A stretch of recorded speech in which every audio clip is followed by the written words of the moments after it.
यवतमाल में नकली खाद के एक बड़े मामले का खुलासा हुआ है। एमआईडीसी क्षेत्र स्थित एक कारखाने पर कृषि विभाग और पुलिस की संयुक्त कार्रवाई में करीब 2000 खाद की बोरियां जब्त की गई। जब्त किए गए माल की कीमत लगभग 24 लाख रुपए बताई जा रही है। प्राथमिक जांच में सामने आया कि भूमिधन कृषि उद्योग के नाम से मिट्टी मिश्रित खाद को बाजार में बेचने की तैयारी की जा रही थी। इस मामले में 3 लोगों के खिलाफ मामला दर्ज किया गया है।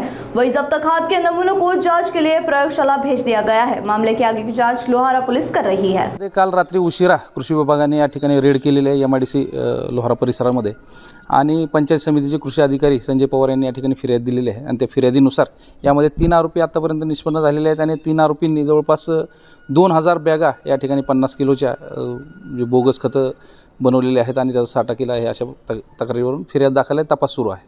किती अंदाजे किती रुपयाचा साठा असेल? अंदाजे जवळपास फिर्यादीनुसार 24 लाख रुपयाचा या ठिकाणी साठा आहे। त्याचं सॅम्पलही घेतलेलं आहे आणि ते सीए परीक्षणाकरता जाऊन त्यामध्ये किती प्रमाणात कशा पद्धतीने तो खरोखर भेसळ आहे किंवा किती प्रमाणात भेसळ आहे याचा रिपोर्ट या आठवड्यात येण्याची शक्यता आहे। त्यानुसार तपास चालू आहे।